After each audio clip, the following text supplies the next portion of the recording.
"You'll do," the Duke of Fallowfield said, without lifting his eyes from the letter in his hand, and dropped a pair of boots at her feet. They were caked to the ankle with the black mud of the North Road, and they landed on the scrubbed flagstones of his hall with a wet, insolent slap. "Clean these before supper. Housekeeper will show you the blacking. If they are not fit to shine my own face in by 6, you may consider your first day your last." He did not look at her. That was the thing he would remember afterward, when he had cause to remember everything. That on the day she came into his house he had not once troubled himself to look at her face. He had glanced at the plain gray stuff of her gown, at the small trunk set down beside her, at the honest ruin of the boots he was ordering cleaned, and then back at the letter from his steward reporting a flooded ditch on the tenant farms. A new maid was a matter of no more consequence than a flooded ditch. Less. The ditch, at least, would cost him money. "Yes, your grace," said a low, level voice. Something in the voice made Sebastian, Duke of Fallowfield, glance up after all. But by then the girl had already bent to gather the boots, and he saw only the crown of her dark head, the neat parting, the pale nape above the modest collar. Her hands, when they closed around the muddy leather, were not the hands he expected of a servant. They were fine, ungovernably fine. Long fingers unroughened, the nails clean, and even the wrists slender as a lady's. He frowned. Then the housekeeper, Mrs. Poole, bustled in with her keys jangling, and the moment closed over like water. "This way, girl," Mrs. Poole said. "Mind you don't track it further." And the new maid Ellen, the register said, Ellen Carr, come down from an agency in the market town with a letter of character he had not read, followed her out of the hall carrying his boots against her gray apron, as though they were something she had chosen to carry. Fallowfield returned to the flooded ditch. He was, that autumn, a man with a great deal to be ill-tempered about, and no one he cared to be ill-tempered at. He had come into the dukedom 11 months before. Upon the sudden death of a father he had spent his life failing to please, and he had discovered on taking up the reins that the old duke had run the estate the way he had run his family, by decree, by fear, and by a stubborn refusal to hear any voice but his own. The tenants were sullen. The books were a tangle.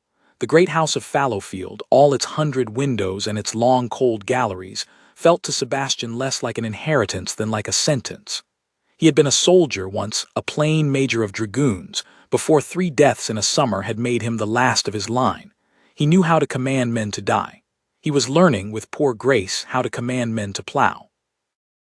And now his aunt, the Dowager Countess of Whitcomb, had taken it into her head that he must marry. He had received her letter that same morning, the true cause of his temper if he had been honest, which he was not. She wrote that she had found him a bride, a great match. The Lady Rosamund Vane, only daughter of the Marquis of Sethwick, 20 years old, accomplished, dowered like a princess, and his aunt underlined the word twice biddable. "She will not trouble you," the Dowager wrote, "which I know to be your chief requirement in a wife. She plays, she paints. She will run your house and give you sons and never once ask you where you have been. I have all but arranged it. She comes to you within the fortnight with her father to see Fallowfield and to be seen. Do try, Sebastian, not to frighten the child. Do try not to frighten the child," as though he were an ogre in a nursery tale. He crumpled the letter and threw it into the grate, and it did not make him feel better, and he went out to look at the flooded ditch himself, in the rain, without a coat, because misery, at least, was a thing he understood. Supper was at 6. At 5:30 he came in wet through and out of temper and rang for hot water, and it was the new maid who brought it. He knew her by the gray gown. He was toweling his hair by the fire when she came in with the heavy can, and he said, not turning, "Boots." "By the door, your grace." A pause. "I believe you'll find them satisfactory." He did turn then at the note in it, not insolence exactly, but a dry, contained amusement, as though the two of them shared a joke he had not been told. He looked at the boots by the door, and he stopped with the towel half raised. They were beautiful. He had given her a ruin of caked North Road mud and cracked neglect, the boots he wore to walk his flooded ditches, boots he had privately expected her to spoil, and she had brought them back gleaming like a guardsman's on review. The blacking was worked so deep, and even that the leather threw back the firelight in a long dark shine. The welts were clean. The heels were squared. Someone had rubbed them patiently for a very long time, with skill he had seen in exactly one place in his life, the boot room of his own regiment, where the best batman took a savage pride in it. "Who taught you to do this?" he said. For the first time he looked at her face, and it was not a servant's face. That was his second thought. His first, absurdly, was that it was a face he wanted to go on looking at. She was perhaps 24, dark-haired, with steady gray eyes set wide, a firm mouth, a jaw that did not drop before a duke. There was nothing meek in it. There was intelligence in it, and something held carefully still, the way a person holds still who is standing on ice. "My father set great store by well-kept boots, your grace," she said. "He said a man's boots told you everything his mouth would not." "Did he?" Sebastian set down the towel. "And what do mine tell you?" The gray eyes moved over him, the wet hair, the plain dark coat, the tiredness he did not know showed. "That you walk your own land in the rain," she said, "when you might send a man. That you are angry about something that is not the boots, and that no one has cleaned them properly in a long while, so I should think no one has looked after you properly in a long while either." The fire cracked. Outside, the rain came against the glass. Sebastian, Duke of Fallowfield, who had commanded a squadron under fire and buried a father and a brother and a cousin in a single summer, found he had nothing whatever to say to a maidservant in a gray gown. "That will be all," he managed. "Yes, your grace," she said, and took up the empty can, and at the door she dropped him a curtsy that was, he noticed too late, exactly a half-inch too shallow to be a servant's, the courtesy of an equal remembering, just in time to be less. In the days that followed, the Duke of Fallowfield began, against every intention, to notice his new maid. He noticed that she was too clever for the work. He would come upon her polishing silver and find her studying the hallmarks with the attention of a woman who knew what they meant. He heard, through a half-open library door, that she had corrected the footman's French, gently, and then colored and apologized as if she had committed a theft. He observed that Mrs. Poole, who trusted no one, had within a week handed her the keeping of the linen and the still-room, and that the other servants, who resented every newcomer, did not resent her, because, he slowly understood, she never once put herself above them, and never once let them believe she was beneath them either. And he noticed her hands. He could not stop noticing her hands. He told himself it was nothing. A well-bred girl fallen on hard times. The counties were thick with them since the war, gentlemen's daughters with no dowry and no protector, going out to service or governessing to keep off the parish. There was no mystery in a lady's hands on a maid. There was only the ordinary cruelty of the world, which took women of quality and set them to blacking a stranger's boots. He should feel pity and leave it there. He did not leave it there. "Car," he said one gray morning, finding her alone in the library dusting the shelves he never let the footman touch. "You read." She went still, cloth in hand. "A little, your grace." "You read Latin. I heard you set young Thomas right on his Ovid, which is more than his tutor ever managed." He came into the room, closing the door, an impropriety he registered and committed anyway. "A little, you say? Where does a girl from a market-town agency learn a little Latin?" Her chin came up. He was learning that motion in her, the small, proud lift before she chose her words. "My father was a scholar of sorts," she said. "He taught me before there was no one left to teach me. It is not a crime, your grace, to know more than one station." "No," he said, "it is only a great inconvenience to it." He looked at her a long moment. "Who was your father, Ellen Carr?" "A man who is dead," she said, "and whose debts outlived him and whose daughter must eat. That is the whole of it." Her voice did not shake, but her knuckles were white on the duster. "Have I given satisfaction, your grace? If I have failed in my work, you have only to say so." "You have not failed," he said. "That is precisely the trouble." He did not know why he said it. He saw her hear it, saw something flicker behind the gray eyes, quickly shuddered, and he turned and left the library before he could say anything worse, anything that would make him a scoundrel taking advantage of a servant in his power, which he would not be, which he had sworn he would not be. His father had been that kind of man. Sebastian had spent his life refusing to become him. But the house was quieter for the rest of that day than it had been in a year, as though it, too, were holding its breath. The reprieve did not last. On the 10th day the dowager's second letter came, and with it the ruin of his peace. The Marquis of Sethwick and his party would arrive Thursday Senate to view Fallowfield and to present the Lady Rosamond.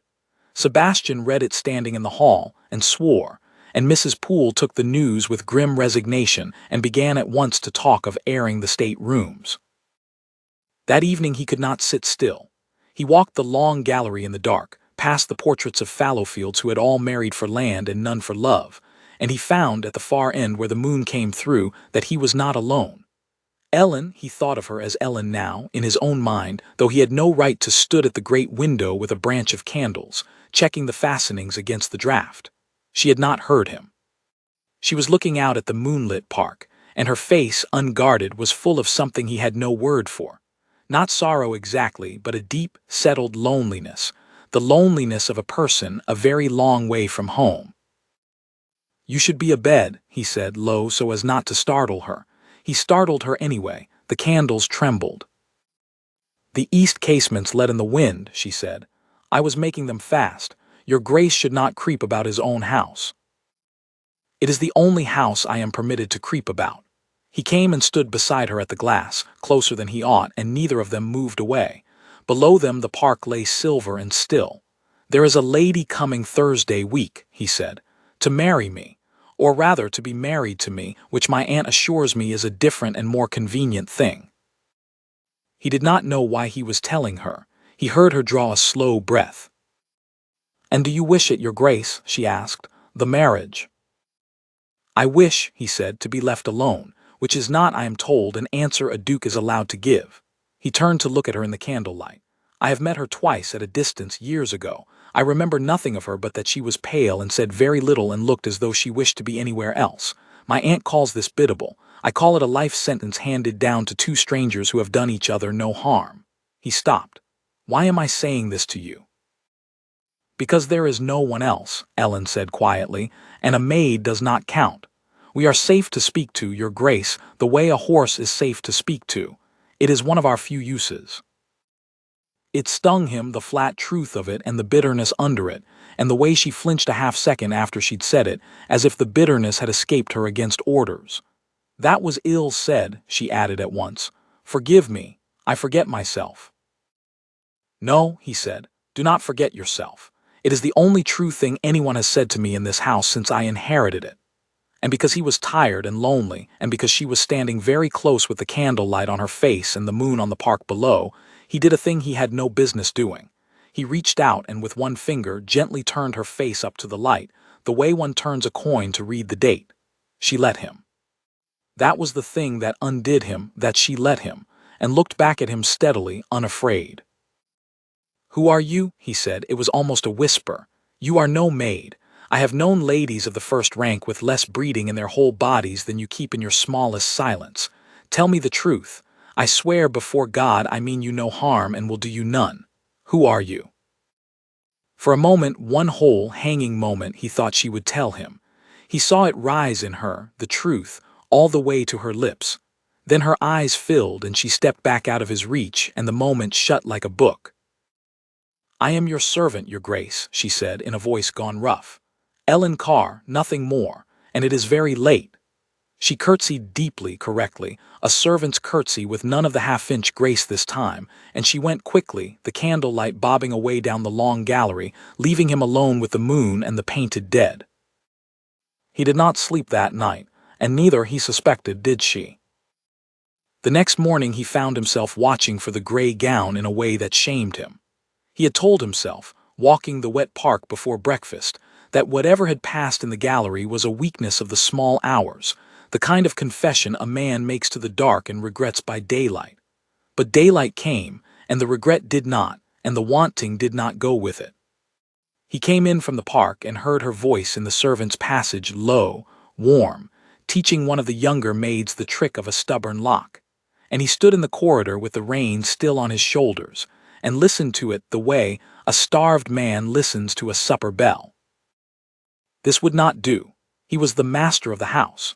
She was a servant in it in his power, dependent on his goodwill for her very bread, and a gentleman did not allow himself to feel what he was feeling for a woman in that position, still less act upon it. His father had felt such things, and acted upon them, freely and often, and there had been maids sent away in disgrace and money paid to keep it quiet, and a wife who had grown quieter every year until she was scarcely there at all. Sebastian had watched it. He had sworn a boy's fierce oath never to be that man. He held to the oath now, though it cost him, and resolved to keep his distance. He kept it for 3 days. On the 4th, the steward's fever took a turn, and there was no one to go over the tenants' accounts, and the accounts could not wait, for half the estate's winter turned upon them. And Sebastian, who had a soldier's head for men and a poor one for figures, sat up half the night in the library scowling at columns that would not balance, until at last, near midnight, he did a thing he knew to be improper and rang for the maid who read Latin. She came in her wrapper with a shawl over it, her dark hair in a plait, and she did not pretend surprise, and she did not pretend reluctance. "The rent books," she said, taking in the mess of them across his table at a glance. "Mr. Adair keeps them in the old way, 2 columns where there should be 3. May I?" And without waiting she drew up a chair, not the servant's stool by the door but a chair, at the table beside him, and bent over the ledgers, and within the half-hour had found the error that had cost him 3 nights' sleep. A tenant's abatement entered twice, once as a credit and once, mistakenly, as a debt. "There," she said, laying down the pen.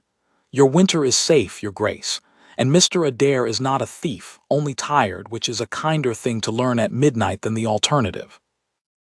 Sebastian looked at the corrected column, and then at her, sitting at his table in her wrapper in the candlelight with ink on her finger, entirely at her ease among the figures that had defeated him, and he said, before he could stop himself, "Where does a maid learn to read a great estate's books at a glance?" She stilled, the old wariness came down over her face. "The same place she learns Latin, your grace," she said lightly. "A father who taught her more than was good for her, and a world that has no use for any of it. I keep my own small accounts.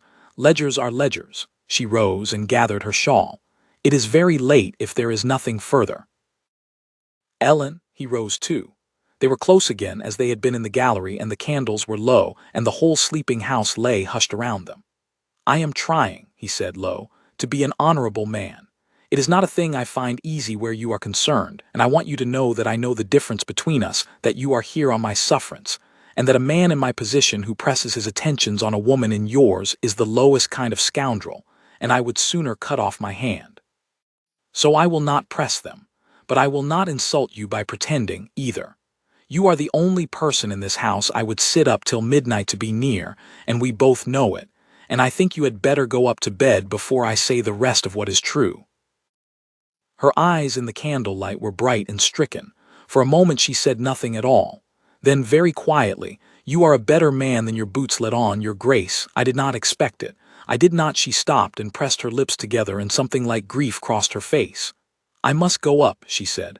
"There are things you do not know. I wish to heaven I could tell you. Good night." And she went quickly, before he could ask what things, leaving him standing over the balanced ledgers with the certainty, growing in him like a slow tide, that his maid was keeping a secret far larger than a scholar father and a lost fortune, and that whatever it was eating her alive. The days between then and the dreaded Thursday passed strangely in a kind of truce. He did not sit up with her again, he did not trust himself. But the house had changed around the two of them, and everyone in it seemed to feel the change without naming it, the way the air changes before weather. Mrs. Poole watched them both with a shrewd, worried eye. The younger maids whispered. And Sebastian, going about his estate by day and lying sleepless by night, found that the prospect of the Lady Rosamond Vane's arrival, which had merely irritated him a fortnight ago, had become unbearable, because he understood now, with perfect and useless clarity, that he did not want the great match his aunt had made. He wanted the woman who read his ledgers in her wrapper at midnight and would not tell him her secret. He wanted, God help him, the maid. And there was no version of the world he knew in which a duke might have her.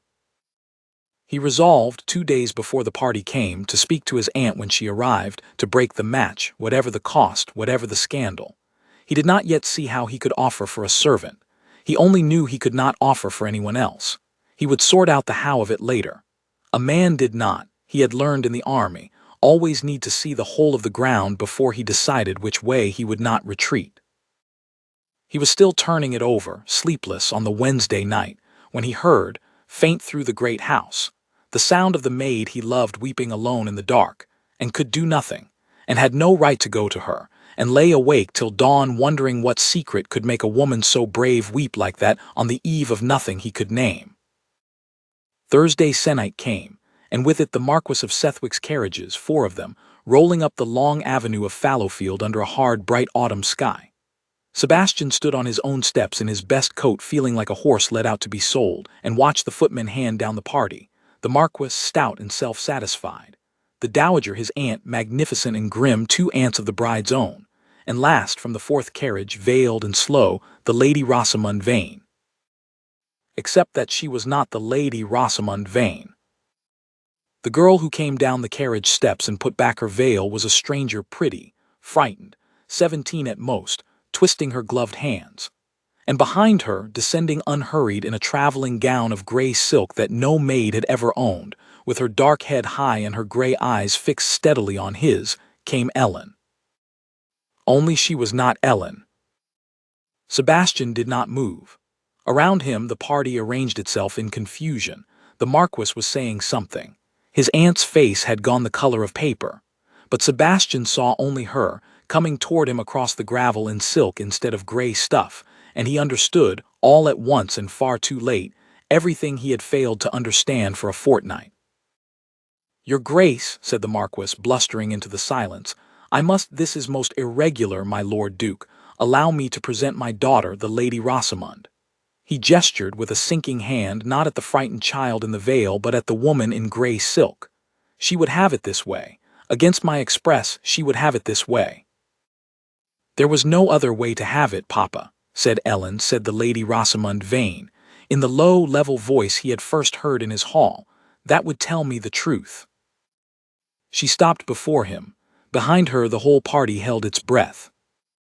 "You are wondering," she said to Sebastian, only to Sebastian as if they were alone in the moonlit gallery again, "how a maid comes to be a marquis's daughter. I will tell you plainly because I owe you plainness and because I have given you a great many lies. My aunt, your aunt the Dowager, arranged this marriage between 2 people who had never spoken. I was to be sent to you, viewed, approved, married, and never once asked. I was to be biddable." Her mouth twisted on the word.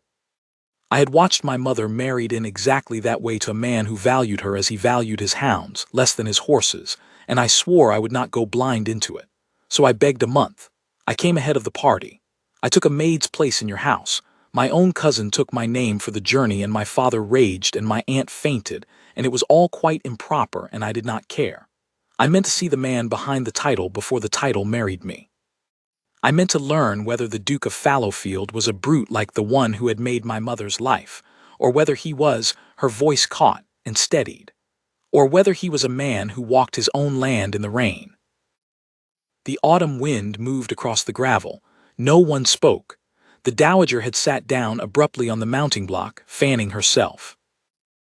"You gave me your boots to clean," Rosamond said, and now, incredibly, there was the ghost of that dry amusement in it again.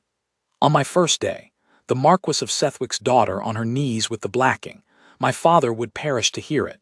And do you know, your Grace, I was glad of it, because a man shows a servant what he truly is when he thinks no one of consequence is watching. And you were short with me and thoughtless and lonely and unkind about the boots." He winced. She saw it and her face gentled. "And then you looked after your own people in the rain, and you spoke to a maid in a gallery at midnight as if she were a person, and you turned my face to the light and asked me who I was and swore you would do me no harm. And I knew." Her eyes were bright now, brimming. "I knew you were nothing like him, and I found I did not want the month. I found I wanted only to stop lying to you, so I have." Sebastian, Duke of Fallowfield, looked at the woman he had ordered to clean his boots, and he thought of 100 things he might say, grand things, wounded things, things about deception and rank, and the liberties he had taken with a servant who had been no servant at all. And then he discovered that he did not want to say any of them. He discovered that his heart, which he had believed as flooded and choked and neglected as any ditch on his sullen estate, had come suddenly and completely into flower, standing on his own steps in the cold, bright morning. He stepped down onto the gravel.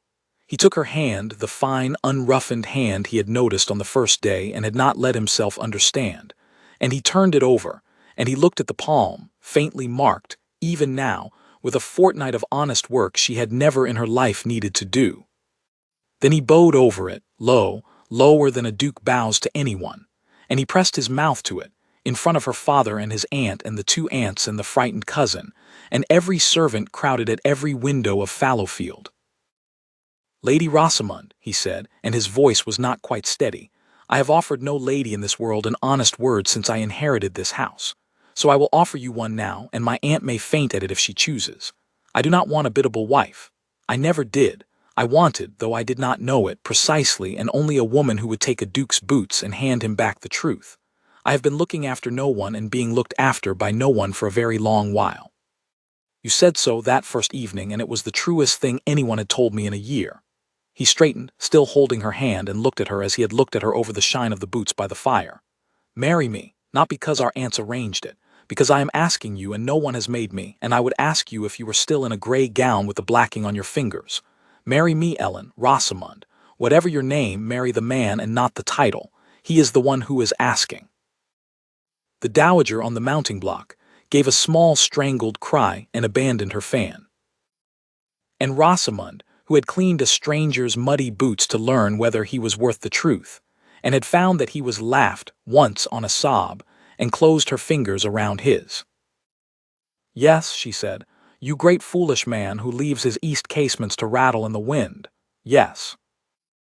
They were married in the little gray church at the edge of the park, 6 weeks later, and the dowager recovered sufficiently to take entire credit for the match. The Marquis, mollified by a duke for a son-in-law and baffled forever by how he had got one, gave the bride away and told anyone who would listen that it had been his notion all along. The frightened cousin was dowered and married comfortably within the year, and forgave them everything. And every autumn after, when the North Road turned to black mud, and the ditches flooded and Sebastian came in wet through from walking his own land in the rain, there would be hot water waiting, and dry clothes, and a woman in the firelight who would take his ruined boots without being asked, and set them by the hearth to dry, not because it was her work, for it had never truly been her work, but because it was the first true thing that had ever passed between them. And neither of them was ever willing to let it go. "They tell you everything a man's mouth will not," she said to him once, turning a boot in the firelight years on with a small son asleep upstairs who would one day be the Duke of Fallowfield in his turn. "You told me so yourself. Well, nearly. Your father told you and you told me, and I have never once found it to be wrong." "And what do mine tell you now?" he asked, as he had asked on the very first evening, drawing her back against him, his chin at her dark hair. She considered them, gleaming by the fire, worked deep, and even with the old regimental skill she had never let herself forget. "That someone," she said, "looks after you properly at last." He held her and did not correct her, though he might have. It was true, and it was also only half the truth. The whole of it was that they looked after each other, the Duke and the woman who had knelt to clean his boots, and had, from the first gray morning, without either of them yet knowing it, and would, God willing, for all the years the good Lord chose to lend them, under the 100 bright windows of Fallowfield.